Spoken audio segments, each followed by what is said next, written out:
All right, so we are trying to get the minimum wage increase into the COVID relief bill. Now, the TYT audience has already played an amazing role in it. As it stood on Friday night, no senator was going to introduce it even for a vote. You guys did an amazing job with a campaign to encourage Bernie Sanders to put it up for a vote. And yesterday, while we were live in the middle of the show, he said, yes, I will put it up for a vote. So that's great, as usual, Bernie riding to the rescue, that's wonderful. So that was step one. Now we can move on to step two. Step two is we must get the presiding chair to say that minimum wage is part of reconciliation. Now, for those of you who are not familiar with these words, they actually mean nothing. They're just made up stuff that the Senate does to obstruct any progress at all. But since they pretend that it's real and important, normally in a democracy, 51 votes in a 100 vote body gets you the win, right? But they've made up filibusters and reconciliations and parliamentarians. None of them are in the Constitution or the Bible. I was about to say the Bible. We're gonna get to Reverend William Barber. It's not in the Bible either. No, they're not. And Reverend Barber points that out. He's the moral force of this country. You'll see him in a sec. Okay, so none of it is in the Constitution. None of it is even in the rule books. The parliamentarian has no power, even though every reporter in the country reports it wrong, as if the parliamentarian decides everything all of a sudden out of nowhere. But this is not about the reporters. This is about, in this case, the presiding chair has the sole power to decide whether it goes in the bill or not. That's the bottom line. And it's indisputable. It is a 100% fact that the presiding chair decides. The parliamentarian does not decide. She has no power at all. She just gives advice, okay? And so who is the presiding chair? Well, that's the vice president. That actually is in the Constitution. That is her role. Now, she could choose to give that role to someone else, in which case they would rule. But at the end of the day, that does not absolve anyone of responsibility. The vice president definitely gets to decide what's in the bills and what isn't, because she is the presiding chair. So now that's good news, because Kamala Harris has always said that $15 minimum wage was among her top priorities. Well, look, this should be fantastic news. If it's one of her top priorities and she has complete and sole authority to put it in the bill, then there's no reason why she wouldn't put it in the bill. And I say that without being sarcastic or anything like that. I'm being serious, and I'm reaching out to K-Hive and to Kamala Harris supporters and fans, and to Kamala Harris herself. And it's not just me, it's a lot of people who are reaching out. And we're all asking, and I mean, you really cannot phrase it any more polite and better and positive and with hope and love. Save us, Kamala. And that's even the hashtag that we're gonna use, hashtag save us, Kamala, because you can. You indisputably have the power to save the minimum wage, which by the way affects 32 million Americans. You could lift millions of people out of poverty. And so there's no one in your way. Mitch McConnell cannot stop you, nobody can stop you. So let me show you the petition. Then I wanna go to Anna, I wanna go to Reverend William Barber, but most importantly, I want you guys to participate. So we got a new petition up. The first petition worked perfectly. So let's do it again, okay? So it's tyt.com/petitions/save us, Kamala, okay? And you'll see in the text here the same things I told you. It's one of her top priorities. As the vice president, she has complete power over this.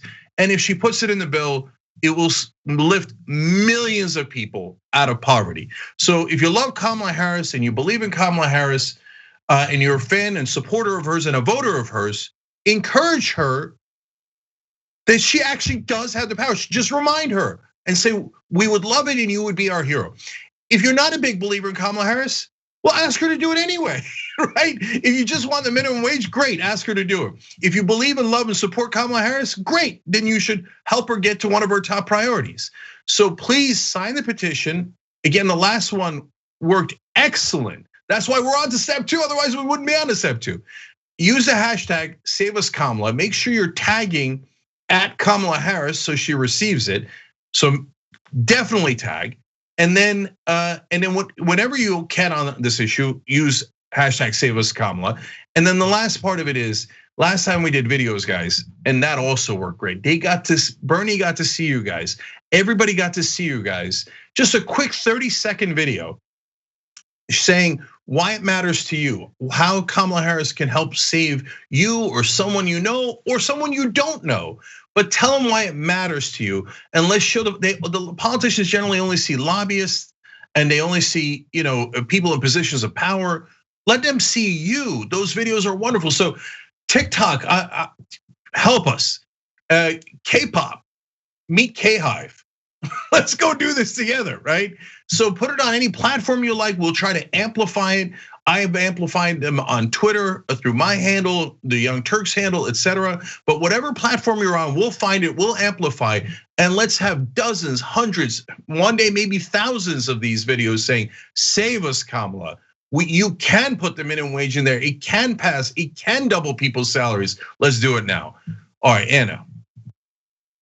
I just wanted to, provide the evidence of how important this is for Kamala Harris, because not too long ago, just about a year ago, she tweeted that it's absolutely unconscionable that we don't have a $15 an hour minimum wage. I want to share that tweet with you. It's from February 9th of 2020, where she said the federal minimum wage in 2009, $7.25 an hour.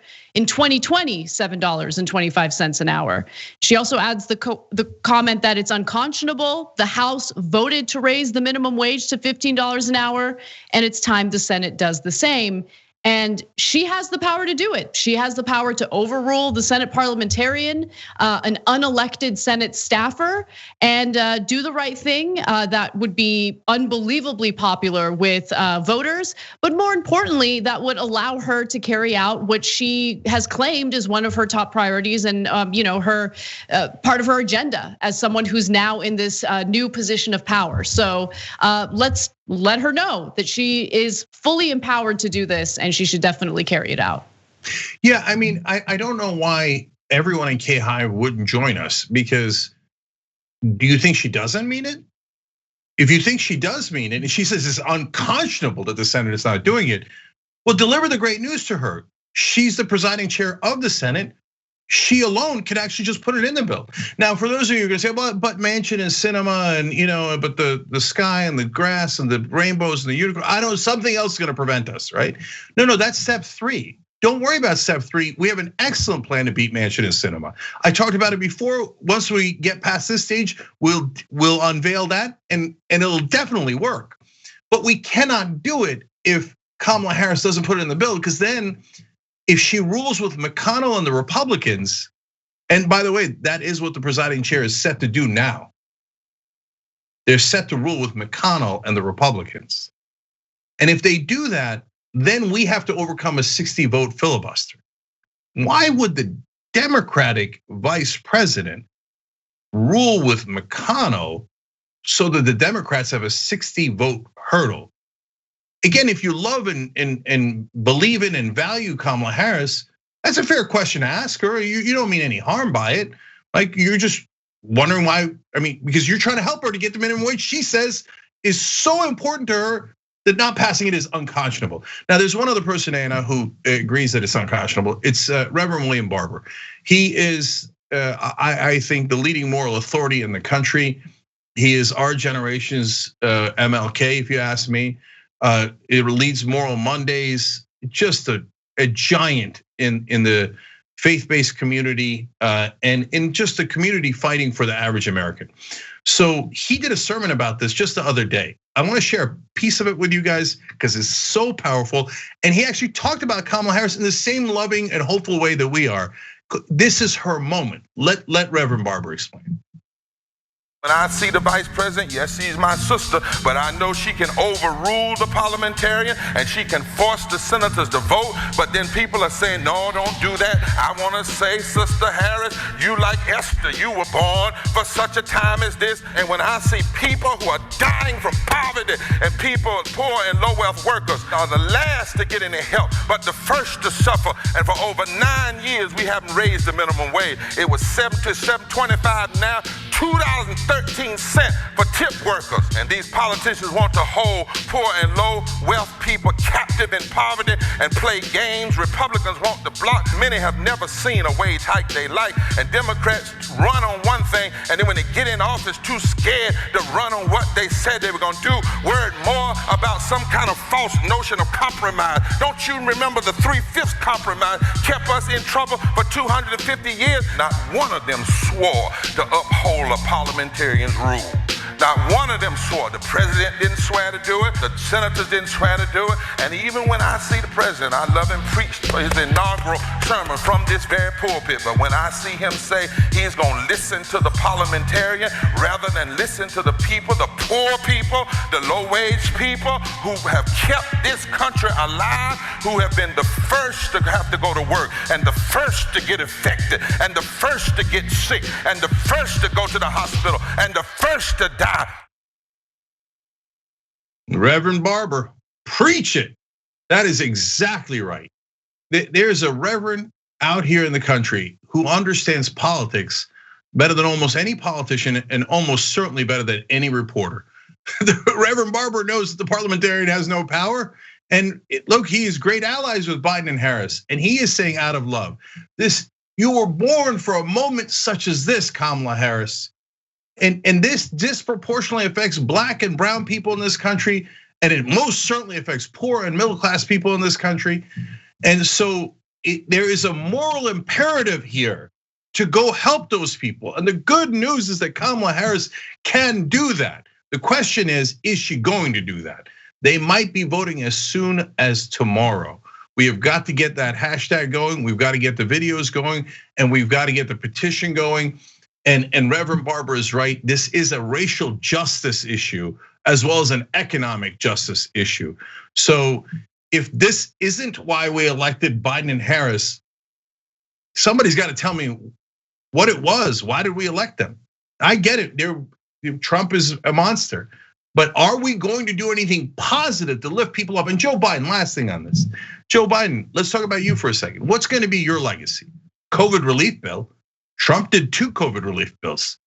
Well, of course, any president is going to do a COVID relief bill. That's not a legacy. Doubling the wages of millions of Americans, that's a legacy. Helping the poor and the middle class and black and brown people, and yes, white people in West Virginia, Arizona, and so many other places, that's a legacy.